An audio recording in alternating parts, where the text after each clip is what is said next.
وأهل بيت محمد صلوات اللهم صل على محمد وآل محمد بر علي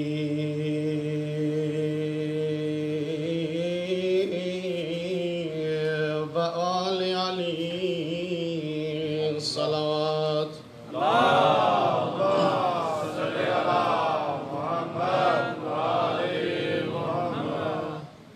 الحسن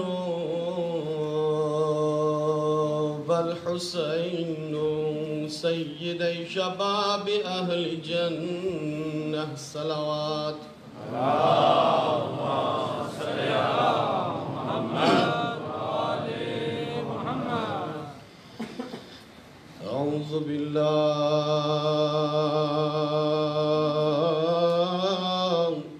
من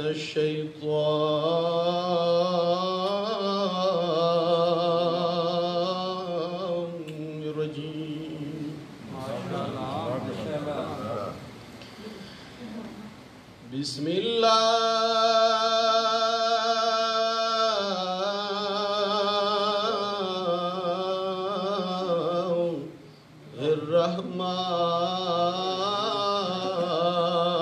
الرحمن الرحيم الحمد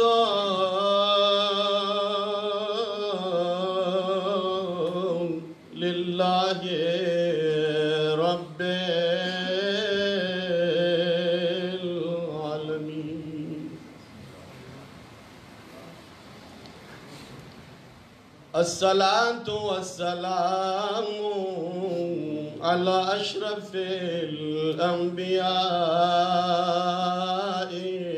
والمرسلين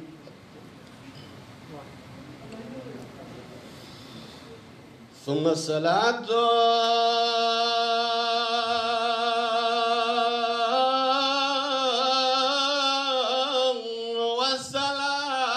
والسلام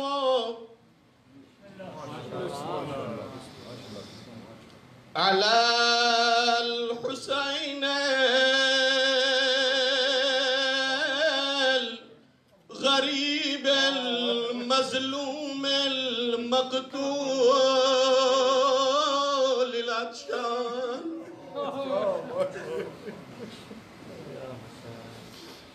الشهيد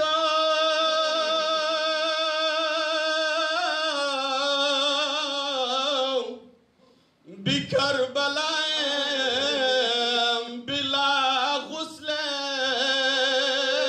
والأكفن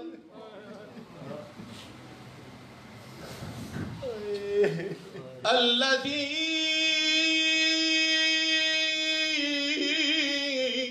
رأسه من الكربلاء إلى شام يهدى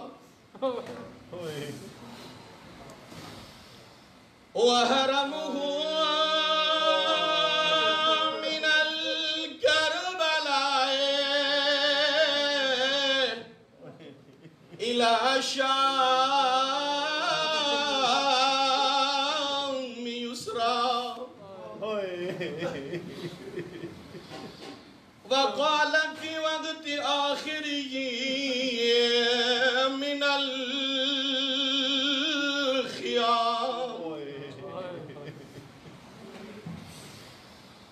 يا أختي زينب ويا أم كلثوم ويا رقية خصوصا سكينة عليكم من السلام أما بعد فقد قال الله تبارك وتعالى في محكم كتابه المجيد بسم الله الرحمن الرحيم يا أيتها النفس المطمئنة ارجعي إلى ربك راضية مرضية درود پڑھ لیجئے محمد والے اللهم صل على محمد وآل محمد دوستان عزیز ماتمدران امام حسین علیہ السلام، اللہ کا ہم لاکھ لاکھ شکر گزار ہے کہ پھر بھی اس سال بھی ہم کو اس قسم کے مبارک ایام کی اللہ کی خاص لطف اور کرم ہے کہ جس کو وہ چاہے یہ لطف کرم اس کے اوپر اللہ رب العزت کی طرف سے کیا جا سکتا ہے۔ اور ہم خوش بخت ہیں یورپ کنٹری میں بیٹھ کے ایک ایسا ماحول، ایک ایسا آزادانی کا ٹائم ملنا، بالخصوص منتظمین اور وہ افراد جو واقعاً اس ادارے کے ساتھ ہر قسم کی تعاون کر رہے ہیں، یہ ہم ان کا اجر نہیں دے سکتے کسی کو بھی، لیکن اجر دینے والا اللہ ہے، کیونکہ اللہ کے نزدیک حسین کا بہت مقام ہے۔ انشاءاللہ العزیز آج رات کی جو اعمال ہے وہ بالکل منظم طریقے سے، یہ ایام پھر آپ لوگوں کو نصیب نہیں ہوں گے۔ ایک حدیث ہے ہمارے پاس کہ اگر کوئی انسان وہ کوئی ایک گناہ کر لے، آنکھوں سے ایک گناہ کر لے، آنکھوں سے ایک گناہ کرے، تو اللہ رب العزت اس کو 1000 سال پیچھے پہن دیتا ہے۔ اب انسان کی اگر عمر ایج دے کہ وہ تو 1000 سال عمر ہی نہیں کر سکتا ہے، اس کے لیے اللہ رب العزت نے ایک مخصوص ایام مقرر کیا ہے کہ آپ دوبارہ اپنی فطرت کی طرف کیسے پلٹ سکتے ہو۔ جس طریقے سے قرآن میں ہے اِنَّا أَنزَلْنَاهُ فِي لَيْلَةِ الْقَدْرِ، آخر میں پوچھتا ہے لَيْلَةُ الْقَدْرِ خَيْرٌ مِّنْ أَلْفِ شَهْرٍ، تو وہ 1000 سال جو آپ پیچھے چلا گیا ہے اللہ دوبارہ آپ کو پلٹا دیتا ہے۔ اس طریقے سے یہ ایام بھی ہے۔ دوستان عزیز، وہ انسان خوش قسمت ہے کہ وہ یہ رات صبح تک گزار کے، کیونکہ اس رات میں ہم صرف نہیں روتے ہیں، عرش میں فرشتے بھی روتے ہیں۔ اس رات ہم صرف نہیں روتے ہیں، جنت میں حور بھی روتے ہیں۔ حسین کا غم کوئی ایک چھوٹا غم نہیں ہے۔ تو انشاءاللہ آج رات جو اعمال ہے گریہ وزاری، جو آپ لوگ روتے ہیں، یہ حضرت زہرا سلام اللہ علیہا کی ایک خواہش تھی، کیونکہ جب 21 رمضان پہ مولا امیر المؤمنین اپنی بچوں کو وصیت کر رہے تھے، اس وقت بھی اس کی آرزو تھی جب مولا حسین کی قدم مبارک اس دنیا پہ آئی، وہ بھی خواہش تھی، کیونکہ جب رسول اللہ نے اس مولود کو اپنی گود میں اٹھا کے فرمایا سَيَقْتُلُ وَلَدِيَ الْحُسَيْنِ بِأَرْضٍ يُقَالُ لَهُ كَرْبَلَا، ان قریب میرا بیٹا حسین ایک ایسی سرزمین پہ شہید کیا جائے گا جس کا نام کربلا۔ تو بی بی دو عالم حضرت زہرا سلام اللہ علیہا پوچھتی ہے بابا کیا اس وقت میں ہوں گی؟ کہتی ہے زہرا آپ نہیں ہوں گے۔ علی کہتی ہے علی بھی نہیں ہوگا، حسن بھی نہیں ہوگا، تو پھر کون ہوگا جو میرا بیٹا حسین کو رویا ہے؟ کہا اللہ رب العزت ایک ایسی قوم کی خلقت کر لیں گی جب وہ اپنی جوانوں کے لیے روتے ہیں تو وہ اکبر کا نام لے کے روتے ہیں۔ وہ قوم کون ہے؟ آپ لوگ ہیں۔ اپنا قدر جان لیجیے۔ دوستان عزیز، میں کوئی مسائل تھوڑی پر پڑھتا ہوں، دیکھو ہر انسان کے آنکھوں سے کیونکہ شب ایسی ہے خود بخود آنکھوں نکل جاتی ہے۔ کوئی روتا ہے نہیں روتا ہے، کسی کا کیا پرواہ، گھر تو زہرا کا اجاڑا گیا ہے، کسی کا کیا گیا ہے، کسی کا کیا نقصان ہوا ہے۔ 72 جنازے تو بنی ہاشم سے نکلے، بس آج رات گریہ اور زاری جتنا ہو سکتا ہے، یہ آپ کے آنسو دل کی جو زنگ ہے اس کو ختم کر دیتے ہیں، سیکل کر دیتے ہیں، یہ آپ کے آنسو گناہوں کو ایسے مٹا دیتے ہیں۔ من بکا او ابکا او تبکا وجبت لہ الجنہ، جو حسین کے لیے روئے، جو رونے والوں کی شکل اختیار کر لی، یا جو رلائے وجبت لہ الجنہ، لیکن شرط یہ ہے کہ اس آنسو کی محافظت بھی کیجیے۔ یہ نہیں کہ میں امام برگاہ کے نیچے بیٹھ کے رویا باہر جو میرا اپنی مرضی کو کر، اس کی حفاظت کیجیے۔ کیوں کیونکہ آپ کے آنسو کے لیے پتہ ہے کیا ہوتا ہے، حدیثوں میں ہے کہ حضرت زہرا نے ایک رومال رکھا ہے جو اپنے مومنینوں کے آنسو اپنے رومال میں اکٹھا کرتے ہیں. اور دوسرا جو اعمال ہے زیارت امام حسین علیہ السلام. انشاءاللہ جس ترتیب سے ٹائم ٹیبل بنایا گیا ہے تو انشاءاللہ اسی ٹائم ٹیبل سے ہم چلتے آئیں گے. 4 رکعت نماز ہے، بہت سارے طریقوں کے ساتھ ہے، لیکن میں آسان طریقہ آپ لوگوں کو بتاتا ہوں. وہ طریقہ یہ ہے کہ دو رکعت کر کے جیسے فجر کی نماز ہو، سورہ حمد کے بعد 10 بار آیات الکرسی اور دوسری رکعت میں 10 بار سورہ اخلاص. آسان طریقہ یہی ہے. وہ 50 بار سورہ اخلاص پڑھ لیجئے، وہ تھوڑی سے شاید ٹائم بھی زیادہ نہیں. یہ نہیں کہ مومنینوں کے لیے سخت ہے، مجھے پتہ ہے کہ آج رات سبھی عبادت کریں گے. اور دو رکعت بعدی ہے، یعنی 2 رکعت پہلے، اس میں یہ ہے کہ سورہ حمد کے بعد 10 بار آیات الکرسی اور دوسری رکعت میں 10 بار سورہ اخلاص.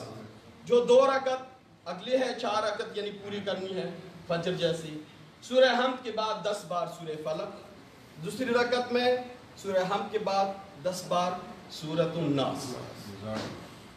یہ ہے عبادت آج رات. باقی ماتمداری ہے. اس کے علاوہ جو ٹائم ٹیبل ہے، صبح انشاءاللہ العزیز اذان علی اکبر، اس کے بعد 10 منٹ عزاداری، پھر سب اپنے اپنے گھروں میں چلے جائیں گے. پھر دیر کو ظہرین کے بعد انشاءاللہ پھر مجلس ہے. تو دوستان عزیز اس ٹائم ٹیبل کو اپنی ذہن میں رکھ کے درود پڑھ لیجئے محمد محمد.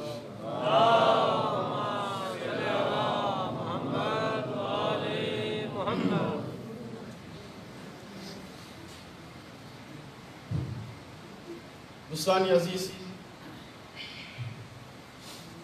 جو بھی انقلاب ہو، جو بھی قیام ہو،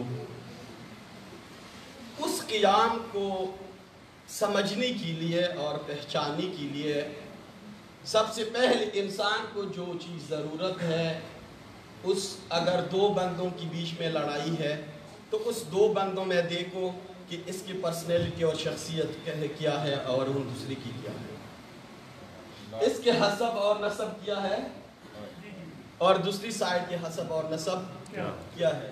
توجہ ہے میرے طرف نا؟ ایک درود پڑھ لیجئے محمد وال محمد.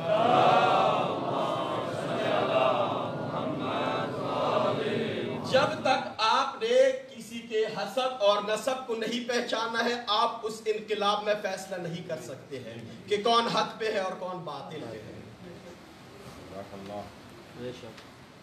امام معصوم، اب ہم بیٹھے ہیں اس معصوم کی غم میں کہ اس کے غم میں سارے انبیاء، اور ہمارا اعتقاد ہے کہ امام زمانہ بھی مجلس میں حاضر ہے. اب اعتقاد حاصل کرنا بھی سخت کام ہے، لیکن یہ اعتقاد پیدا کرنا ہے، رکھنا ہے اس اعتقاد کو. تو دوستان عزیز، امام حسین علیہ السلام کی حسب اور نسب سورج جیسے، روز روشن جیسی معلوم ہے. اس کا بابا کون ہے، دادا کون ہے، اور والدہ کی طرف سے اس کا حسب اور نسب کیا ہے. احادیثوں کی روح سے اور قرآن کی روح سے اس کی حسب اور نسب کو اور اس کی فضیلت کو دیکھ کے باطل آپ کو خود بخود نظر آئے گا کہ کون حق پہ ہے اور کون باطل پہ. اس کے علاوہ تاریخ کی طرف جا کے امام حسین علیہ السلام کی شخصیت اور اس خاندان عطرت کی باری میں شیعہ اور اہل سنت برادران کی کیا نظریات ہے. میرے خیال میں بہت کم ایسے لوگ ہوں گے جو حسن اور حسین کو نہ مانیں. وجہ یہ ہے کہ حسین نے تو اپنی خاندان یا شیعوں کے لیے قربانی، بلکہ حسین نے عالم انسانیت کے لیے قربانی دی ہے. اب ہم دیکھتے ہیں قرآن کی روح سے اس خاندان کا تعارف. جیسے فدا بھائی نے ایک آیت کی طرف اشارہ کیا، اس نے ترجمہ پڑھ لیا، میں عربی پڑھ لوں گا۔ آیت نمبر 61 سورۃ آل عمران، فمن حاجك فيه من بعد ما جاءك من العلم فقل تعالوا ندعو أبناءنا وأبناءكم ونساءنا ونساءكم وأنفسنا وأنفسكم ثم نبتهل فنجعل لعنة الله على الكاذبين۔ آپ اپنی عورتوں کو لے کے آؤ، میں اپنی عورتوں کو لے کے آؤں گا۔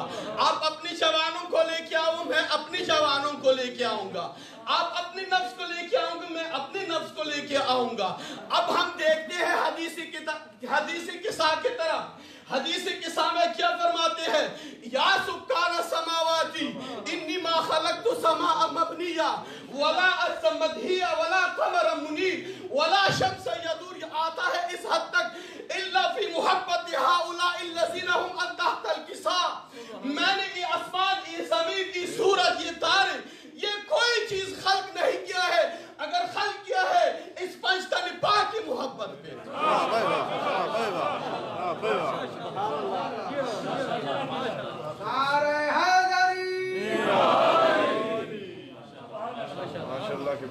یہ ایک فضیلت۔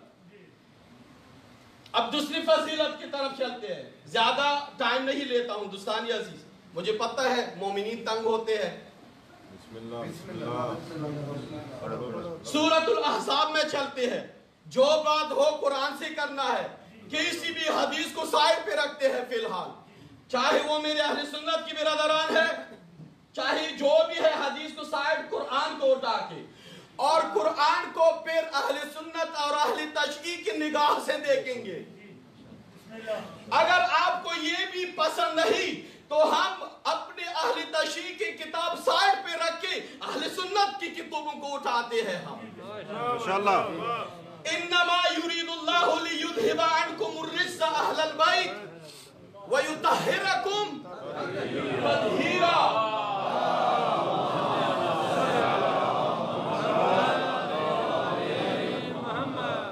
اس میں کلی ہے انما، حسر کے لیے آتے ہیں، جو کام خامخواہ کرنے والا ہو اس کو انما آتا ہے، اور جو کام نہیں کرنے والا ہو کہ کبھی نہیں ہوگا، وہ میرا بھائی علی بھی بیٹھا ہے پیچھے، اس کے لیے عربی میں لن استعمال ہو جاتا ہے، تو یہاں پہ انما ہے پوری کی پوری۔ اب ہم چلتے ہیں قرآن کی اس آیت کی طرف، یا ایتھا النفس المطمئنہ ارجعی الی ربک راضیۃ مرضیہ۔ اے اپنی کارکردگی سے مطمئن نفس، اللہ حسین کو کہتا ہے نا، اے اپنی ڈیوٹی اور کارکردگی سے مطمئن نفس، ارجع، رجوع کر لو الی ربک، اپنے رب کی طرف، کس حالت میں؟ راضیۃ مرضیہ، آپ کے رب آپ سے راضی اور آپ اپنے رب سے راضی۔ رب کی رضایت حاصل کرنا کوئی آسان بات نہیں ہے۔ آپ 24 گھنٹے عبادت خداوندی کر لو، کیا پتہ ہے کہ میرے رب مجھ سے راضی ہو گیا ہے کہ نہیں۔ اب ہم دیکھتے ہیں اس میں فضیلت اہل بیت علیہ السلام، اس کو اب اس آیت سے ہم کیسے ٹچ دیں گے؟ حضرت زہرا سلام اللہ علیہا کی مقام اور عظمت، اور اس کی القاب تھوڑا سا پڑھ لے، اس کی بھی القاب ہے راضیتاً مرضیہ، یعنی بی بی دو عالم بھی اپنے رب سے راضی اور اللہ بھی بی بی دو عالم سے راضی۔ یہ خاندان نبوت ایسے خاندان ہے کہ انہوں نے ہمیشہ کے لیے رب کی رضایت حاصل کیا۔ مجھے کوئی ایک بندہ ایک حدیث ایک آیت بتائے کہ اس میں لکھا گیا ہو کہ خدا تو چھوڑ، خدا دور کی بات ہے، نبی ان سے راضی ہو، اللہ تو چھوڑ، میرے طرف توجہ، بی بی دو عالم ان سے راضی ہو۔ ماشاءاللہ۔ اور ایک اور فضیلت بیان کر کے پھر چلتے ہیں تھوڑا سا اس اہل سنت کی کتابوں میں یزید کی حیثیت ہے۔ تو اب آپ لوگوں کو پتہ چلے گا کون حق ہے کون باطل ہے۔ ایک درود پڑھ لیجئے محمد والا۔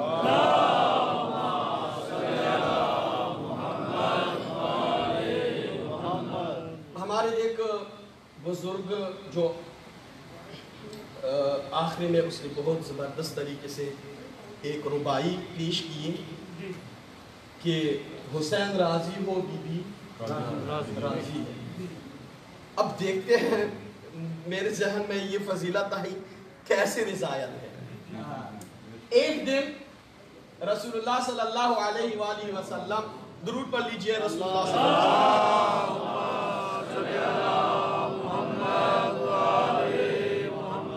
بی بی دو عالم کے گھر تشریف لے کے آئے۔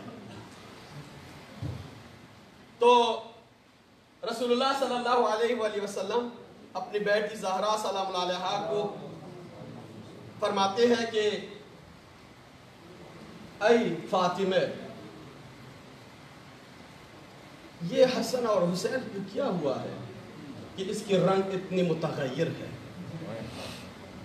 توجہ، فرمایا یا رسول اللہ کچھ دنوں سے حسن اور حسین نے کچھ کھانا ہی نہیں کھایا ہے۔ فرمایا میری بیٹی کیا مجھے یہ اجازت ہے کہ آج آپ لوگ میرے مہمان بن جائیں؟ فرمایا یا رسول اللہ آپ صاحب اختیار ہیں۔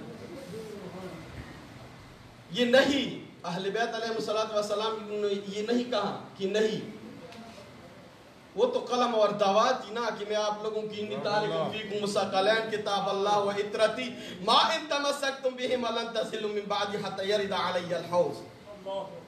جس نے انکار کیا تھا، یہ خاندانی نبوت ہے، یہ انکار کرنے والی نہیں ہے۔ وہ انکار کرنے والی وہ تھی جس کو خوف تھا کہ شاید ہم کو خلافت نہ ملے، اس لیے قلم اور دعوات نہیں دی۔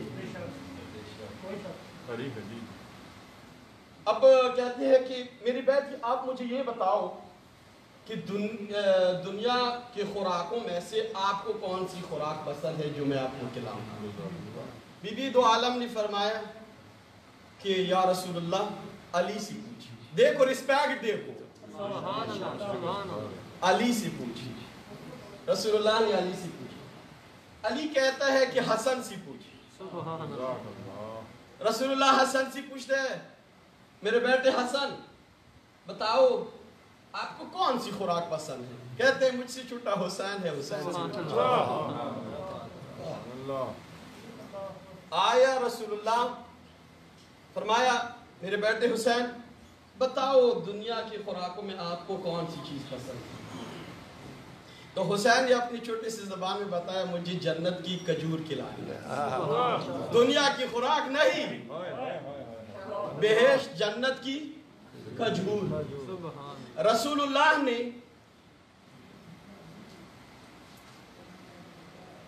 فرمایا فضا اندر کمرے میں جا کے وہ کھجوروں کا جو تشت ہے اس کو باہر لے لیا۔ توجہ میرے طرف توجہ کر لی، درود پڑھ لیجئے محمد والے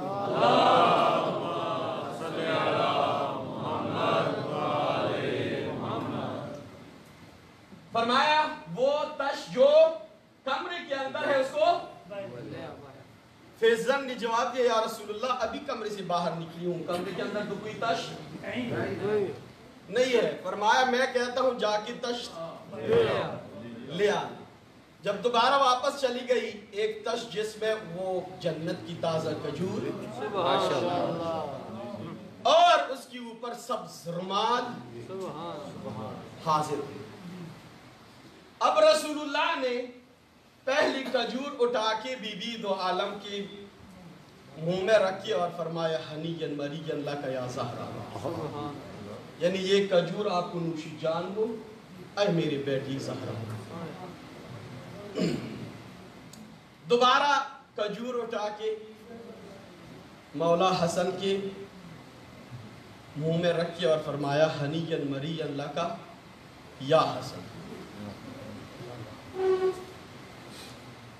پھر کھجور اٹھا کے مولا حسین کے منہ مبارک میں رکھے اور فرمایا ہنیًا مریًا لکا یا حسین. پھر کھجور اٹھا کے مولا امیر المؤمنین کی مبارک منہ میں رکھ کے فرمایا ہنیًا مریًا لکا یا علی. پھر بھی کھجور اٹھا کے دوسرا کھجور پھر بھی مولا امیر المؤمنین کی منہ میں رکھ کے فرمایا ہنیًا مریًا لکا یا علی. جب تیسرا کھجور رسول نے اٹھا کے علی کے منہ مبارک میں رکھنا چاہا تو زہرا نے کہا اے رسول آج تک آپ نے ہمارے اندر میں کوئی فرق نہیں کیا ہے، کیا ہوا؟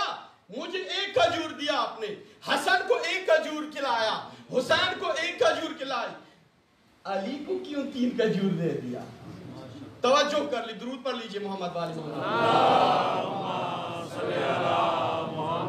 تو فرمایا میرے بیٹی زہرا جب میں نے آپ کی منہ مبارک میں کھجور رکھا تو آسمان کے ملائکہ، زمین اور آسمان میں جتنی بھی افراد ہیں، حتیٰ جنت میں حوروں نے کہا ہنیًا مریًا لکا یا زہرا. میں نے بھی اس کے ساتھ یہ ذکر کیا جب میں نے امام حسن مصطفیٰ علیہ السلام کی منہ میں کھجور دیا تو زمین اور آسمان میں جتنی چیزیں ہیں سب نے، فرشتوں نے، جنت میں حوروں نے کہا ہنیًا مریًا لکا یا حسن. اسی طریقے سے حسین کو جب میں نے کھجور دیا تو زمین اور آسمان میں جتنی خلق خداوندی ہے سب نے کہا ہنیًا مریًا لکا یا حسین.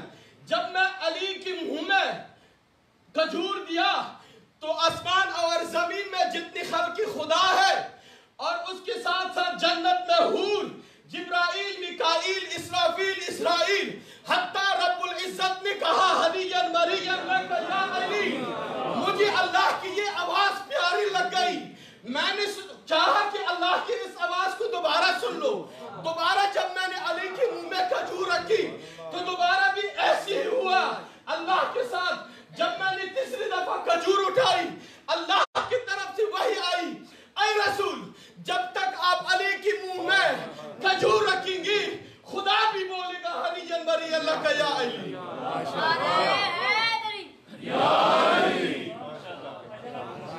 یہ ہے فضیلت اہل بیت،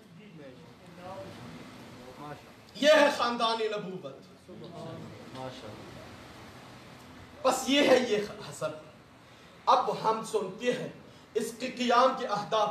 دوستان عزیز، اہل بیت کے صرف فضائل نہیں ہے، فضائل کو دیکھ کے اس کی سیرت پہ چلنے کو اہل بیت کو ماننے والی کہا جاتا ہے.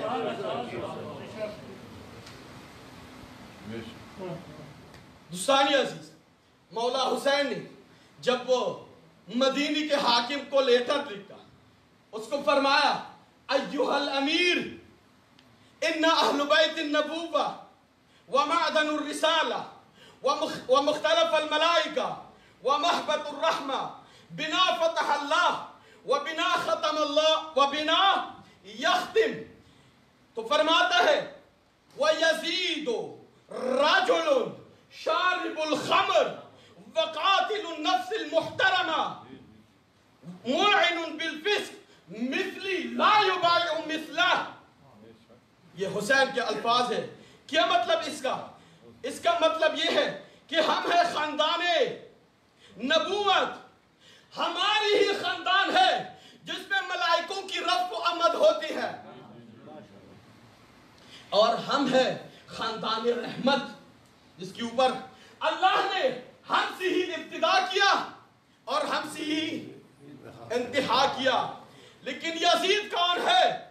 رجل شارب الخمر، جو شراب پیتا ہے، ایک شرابی ہے.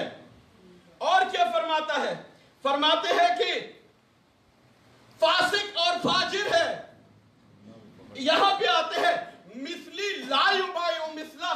اس کا مقصد یہ ہے کہ حسین تو دور کی بات ہے، میرے حسین جیسا جو بھی ہو یزید کی بیعت. اس لیے خواجہ معین الدین چشتی کہتے ہیں شاہ است حسین، بادشاہ است حسین، دین است حسین، دین پناہ است حسین، سرداد ندا دست در دست یزید، حقا کی بنا الہ الہ است حسین، شاہ بھی حسین، بادشاہ بھی حسین، دین بھی حسین، دین کو پناہ دینے والا بھی حسین۔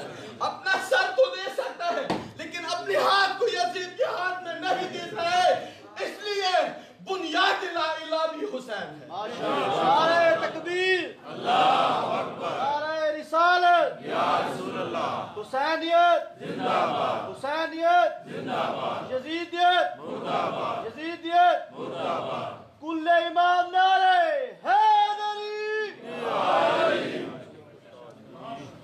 دوستان عزیز، اہل سنت برادران مجلس میں موجود ہے۔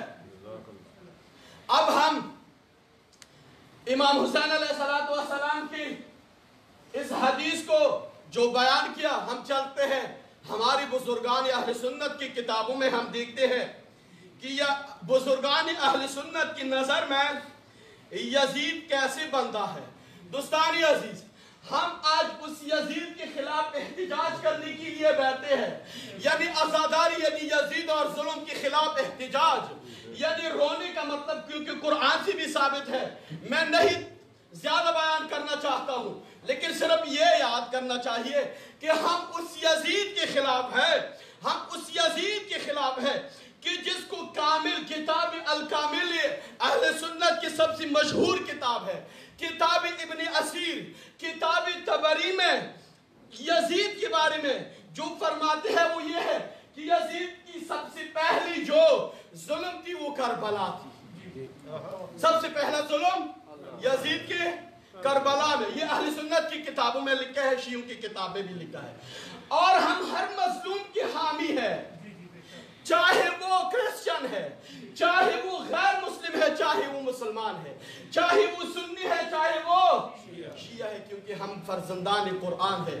قرآن نے ہم کو یہ حکم دیا ہے، من احیاھا فکأنما احیا الناس جمیعا، وہ آپ کسی کو بھی خون دے دے، خون کے بارے میں بیان ہوتا ہے یہ آیت، کہ جس نے بھی ایک زندگی بچائی گویا اس نے ساری دنیا کی بچائی۔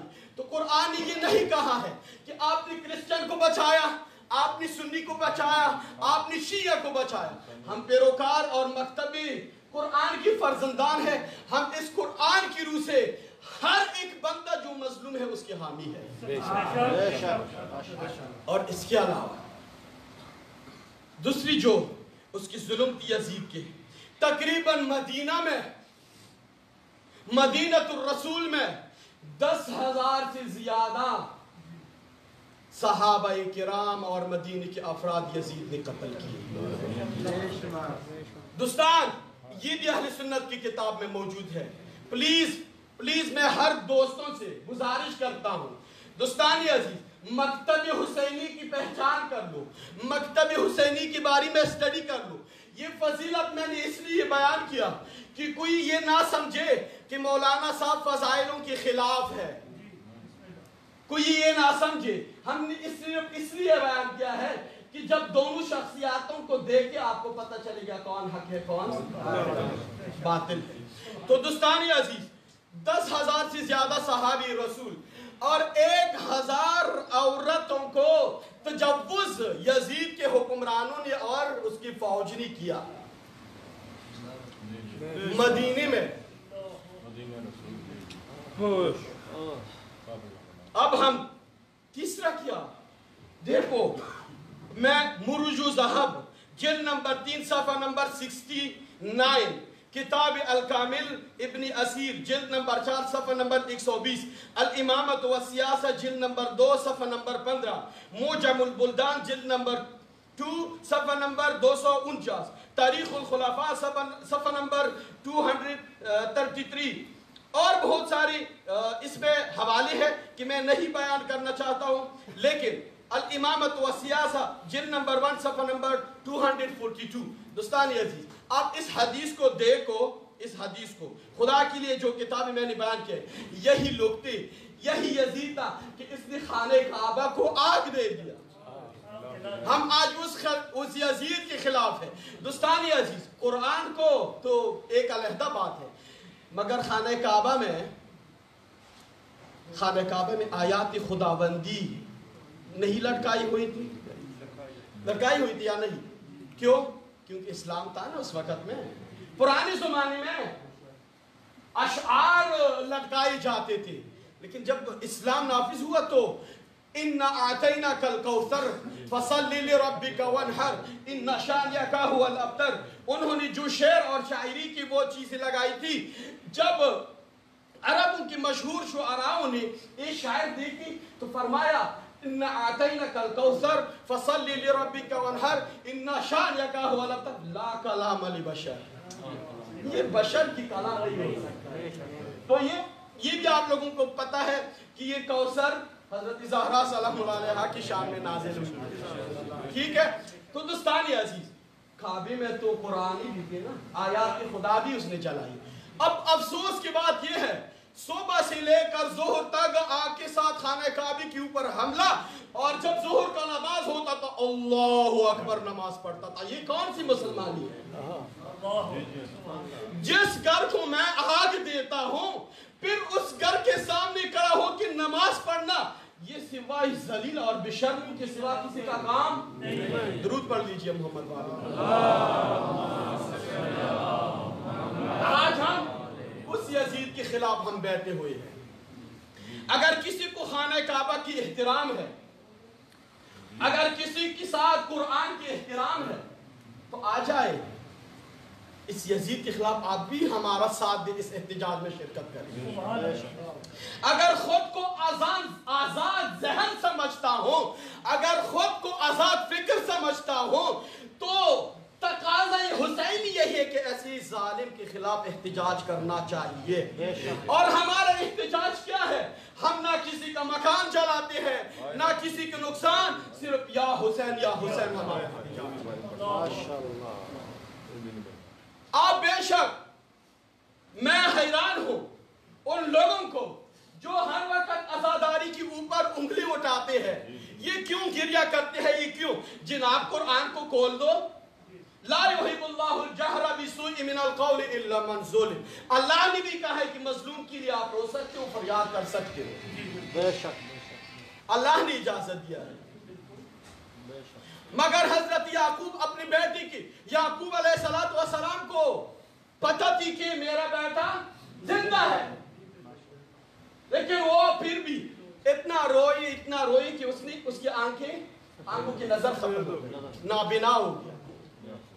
پھر تبرک کے اوپر جو ہم تبرکات، ہم اس کا پوجا نہیں کرتے ہیں، ہم علم کا پوجا نہیں کرتے ہیں، ہم ذوالجنا کا پوجا نہیں کرتے ہیں، ہم گھوڑا پرست نہیں ہے، ہم کسی چیز کی پوجا نہیں کرتے ہیں. ہم شباہت بناتے ہیں کسی غم کی وجہ سے، یعنی ہم تبرکات کی وجہ سے. مگر حضرت یوسف خود آیا کہ اس کے باپ جو نابینا ہوا تھا، جب اس کی بینائی آئی تو قمیص کی وجہ سے آئی نا. اس کی قمیص اپنے آنکھوں پہ مار کے.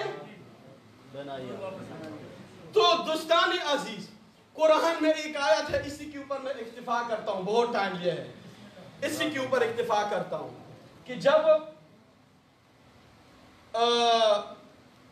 داؤد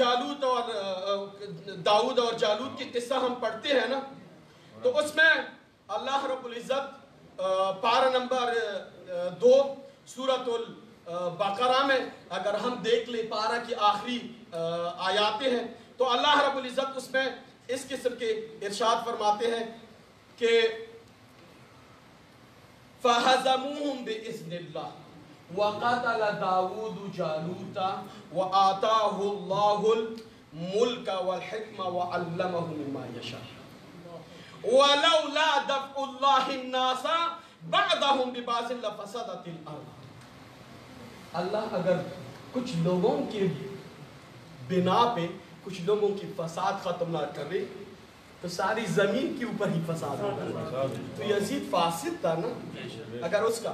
اب داؤد نے وَقَتَلَ دَاوُودُ جَالُوتَ داؤد نے جالوت کو قتل کیا. اب ایک قتل کی وجہ سے توجہ کیجئے میرے طرف، ایک بندے کو قتل کرنے کی وجہ سے، کیوں؟ کیونکہ وہ مفسد فی الارض تھا، فاسد تھا. ایک مفسد کی وجہ سے اللہ نے اس کو کیا دیا وَآتَاهُ اللَّهُ الْمُلْكَ، اس کو بادشاہی دی، ٹھیک، اور والحکمہ حکمت دی وَعَلَّمَهُ مِمَّا يَشَاءُ، جو مانگتا تھا اللہ نے اس کو دے دیا داؤد کو۔ تو حسین نے کون سی اتنی چھٹی قربانی دی کہ اللہ اس کو یہ ساری چیزیں عنایت نہ کرے؟ اگر داؤد کو ایک قتل کی وجہ سے اتنے سارے آتاہ اللہ العلم، آتاہ اللہ الملک والحکمت وعلمہ مما یشاء ملتا ہے تو حسین کو نہیں مل سکتا ہے؟ حسین نے تو مکمل اسلام کو زندہ کیا۔ دوستان عزیز، یہ بہت اگر کاش پہلی ہی سے تھوڑا کچھ میں کچھ پہنچا سکتا تھا، لیکن یہ کہ میں انتظامیہ کی کسی بھی امور میں مداخلت نہیں کرتا ہوں، باوجود اس کے کہ بے عنوان ایک حافظ ملا عالم جو بھی کچھ بولتے ہیں ٹھیک، لیکن میں اپنے رولز میں جاتا ہوں۔ تو لوگوں سے بھی یہی گزارش ہے کہ وہ بھی اپنے رولز کے مطابق جائیں۔ جب میں 3 دن سے میں بھی آیا ہوں، آج مجھے دوستوں نے ٹائم دیا ہے، ورنہ 2 دن میں بھی سننے والوں میں تھا، صحیح، صرف تلاوت کیا ہے، بیٹھا آرام سے۔ حسین کے ذکر میں ضد نہیں کرنا چاہتا۔ اگر حسین کے ذکر میں بیٹھتے ہو دوستان عزیز، مکتب کربلا، آپ واقعی فرزند کربلا خود کو سمجھتے ہو تو کربلا میں صبر ہے، تحمل ہے، استقامت ہے، رسپیکٹ ہے۔ وجہ ہے میں بتاتا ہوں، غازی عباس علمدار نے آخر شہادت تک حسین کو حسین نہیں کہا، ہمیشہ میرے آقا، میرے مولا، میرے سر، اور خود کو ایک حسین کا غلام سمجھتا ہے۔ رسپیکٹ، استقامت، صبر، تو اگر ہمارے اندر یہ صفات ہی نہیں ہے تو سمجھ لو کہ ہم حسینی نہیں ہیں۔ اس دن میں اگر آپ کو کوئی تپڑ بھی مارے نا تو آپ صبر سے کام لو، لیکن تپڑ مارنا بھی اصول کے تحت ہو۔ اگر میں تپڑ مارتا ہوں، اگر حسین نے جہاد کیا، حسین نے صرف جہاد بالسیف نہیں کیا ہے بلکہ جہاد بالقلم بھی کیا ہے، جہاد باللسان بھی کیا ہے، جہاد بالکتابہ بھی کیا ہے، لیکن آخر کام نہیں ہوتا تھا، نہ اس کے خطبوں سے، نہ لیٹروں سے، نہ زبان سے مجبور ہو کے تلوار اٹھانا پڑا تھا۔ بس دین میں بدعت کاری کے خلاف پہلے اس کو سمجھاؤ، جب نہیں سمجھتا ہے تو پھر کچھ اقدام کر لو اگر آپ حسینی ہے۔ یہ جو کہتا ہے نا کہ حل من ناصر ینصرنا وحل من مغیث یغیثنا، اس کا مقصد یہ نہیں ہے اگر حسین کو کسی مدد کی ضرورت ہوتی تو پوری فرشتے آ جاتے ہیں۔ اگر خانہ کعبہ کی بچاؤ کے لیے ابابیل آ سکتے ہیں تو حسین کے لیے فرشتے بھی آ سکتے ہیں، لیکن یہ منشا الہی تھی، یہی ہے منشا الہی۔ حسین نے اپنی شہادت سے رسول کا نام بھی زندہ رکھا اور احادیث بھی۔ کسی نے سجاد مولا سے پوچھا، اے سجاد یہ بتانا کربلا میں تو آپ کی ساری چیزیں لوٹی گئی، شہادت ہوئی، آپ جیت گئے یا یزید؟ تو اس نے کہا جب اذان یعنی نماز کا وقت ہوتا ہے تو اذان میں دیکھو، اگر محمد رسول اللہ کا نام لیا جاتے تو ہم جیت گئے، اگر یزید کا نام لیا جا سکتے ہیں تو پھر یزید جیت۔ بس محمد کا نام لیا جا سکتا ہے، یہ تو درباری یزید میں بھی ثابت ہوا کہ یزید بتا یہ محمد تیرا جد ہے۔ دوستان بس کافی ہے، یہ اسلام اتنی آسانی سے ہم کو نہیں پہنچا ہے کہ بس ہم اتنا آسانی سے اسی منہ پیرے اہداف، اس کے اہدافوں کی عمر عمل کرنا۔ اور دیکھو کربلا میں آپ جس قسم کی بھی قربانی دیکھ سکتے ہو، اگر کسی بوڑھا کو دیکھتے ہو نا تو جنیدہ سب سے بوڑھا تھا جس نے اپنی کمر پہ لکڑی باندھے ہوئی تھی اور وہ حسین کے لیے آ گیا، اس کی مدد کی۔ جب جنیدہ ظالموں کے بیچ میں اس محاصرہ ہوا، کربلا میں غازی عباس علمدار کو صرف ایک ہی دفعہ جنگ کی اجازت ہوئی تاریخ میں، وہ بھی جنیدہ جب دشمن ان کے بیچ میں تھا تو حسین نے کہا بھائی علمدار جنیدہ بہت بوڑھا ہے، جا کے اس کو آزاد کرو۔ شیر نے حملہ کیا، دشمنوں کو ادھر ادھر تتر بتر کر کے جنیدہ کو لے کے آیا۔ لیکن یہ یاد کرو، یہ یاد رکھنا، کربلا میں خود عباس علمدار کی یہ الفاظ ہے کہ میرے بھائی حسین آپ مجھے جنگ کی اجازت دے دو، رات تک رات تک اگر میں نے حسینی پرچم دارالعماری بھی نہیں لگایا تو میرا نام علمدار نہیں ہوتا۔ وہ وجہ تھی نا، مولا امیر المومنین نے جب عقیل بھائی سے مشورت کر کے، مولا امیر المومنین یہی چاہتے تھے کہ خیبر کا فاتح تو میں ہوں، حیدر تو میں ہوں، کربلا کے لیے بھی ایک حیدر کی ضرورت ہے۔ واقعی علمدار کربلا کے حیدر۔ ایک حدیث آپ کو سناتا ہوں، 2-5 منٹ مسائل۔ دوستان عزیز، حدیث ہے اگر کسی کے حاجت پورا نہیں ہوتا ہے تو وہ گھر میں روضہ علی اکبر رکھی اور اس میں حضرت علی اکبر کی مسائل پڑھ کے اس کے بعد دعا مانگی، اس کی دعا مستجاب ہے۔ جس افراد کے جوان بچے ہیں، بیٹے ہیں، اس کو پتہ چلتا ہے کہ ایک جوان بیٹے کا شہادت اپنے باپ کو شاید 20-25 سال آگے لے کے جاتے ہیں، پورا کرتے ہیں۔ ممکن ہے بیٹے کے لیے، جوان بیٹے کے لیے اپنے باپ کے جنازہ اتنا سخت نہ ہو، لیکن باپ کے لیے بہت سخت۔ تاریخ میں ہے کہ جب حضرت علی اکبر میدان کی طرف اجازت آنے لگی تو مولا حسین نے حضرت علی اکبر کو فرمایا میرے بیٹے اکبر 18 سال حضرت زینب آپ کی پھوپھی نے آپ کو بڑا کر کے اس نے خدمات کیا، ان سے اجازت میں اجازت نہیں دے سکتا ہوں۔ اس سے پہلے کہ حضرت علی اکبر حضرت زینب کے پاس آ جائے، حسین اس سے پہلے گیا، کہتے ہیں میری بہن زینب آپ کو پتہ ہے علی اکبر بہت میٹھا زبان ہے، وہ شبیہ رسول ہے، اس کو جلدی اجازت مت دے۔ علی اکبر آ کے اپنی پھوپھی زینب کو دیکھو کتنی جلدی اس نے راضی کیا اپنے وہ شیرین میٹھی زبان سے۔ اس نے اپنا سر حضرت زینب سلام اللہ علیہ کی ران پہ لگا کے اور پوچھتی ہے میں میری پھوپھی آپ سے ایک سوال پوچھنا چاہتا ہوں، بتایا پوچھو۔ کہتے ہیں آپ بہتر ہے یا آپ کی ماں زہرا؟ توجہ، کہتے ہیں زینب آپ افضل ہے یا آپ کی ماں زہرا؟ زینب رونی لگئی کہ میں کہا میری ماں زہرا کا۔ کہتے ہیں پھوپھی دیکھتے ہو نا زہرا کا بیٹا حسین غریب کا ہے۔ جب اجازت مل رہا تھا، تاریخ میں ہے کہ جیسے 7 دفعہ راوی کہتا ہے کہ علی اکبر جب خیمے سے باہر جانا چاہتا تھا تو خیموں میں ایک آواز گونجنے لگیا، کہتے ہیں یا علی ارحم علی غربتی۔ ساری بیویوں کی آواز تھی کہ اے علی اکبر ہماری غربت پہ رحم کرو۔ راوی کہتا ہے کہ 7 مرتبہ خیمے کا جو چادر تھی اوپر چلی گئی، دوبارہ اکبر کو کسی نے دامن سے پکڑ کے واپس کر دیا۔ راوی کہتا ہے کہ میں نے سوچا کہ یہ اگر کوئی بڑی بیوی ہوتی تو اس کو گلے سے پکڑ لیتا، یہ کون تھی جو اکبر کو دامن سے؟ بعد میں کہتے ہیں کہ یہ 3 سال سکینہ تھی۔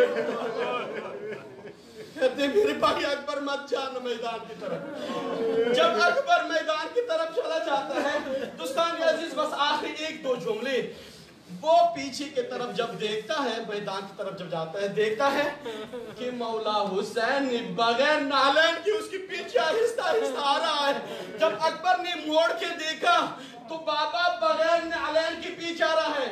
اکبر پلٹ کے کہتا ہے بابا واپس جانا، آپ کیوں میرے پیچھے پیچھے آتے ہو؟ تو کہتا ہے کہ ای اکبر کاش آپ باپ ہوتے میرے جیسے اور آپ سے ایک جوان بیٹھا میدان کی طرف چلا جاتا، آپ کو اس وقت پتہ چلتا کہ بابا کی کتنا تکلیف ہوتا ہے۔ الا لعنت اللہ علی القوم الظالمین وسیعلم الذین ظلموا ای منقلب۔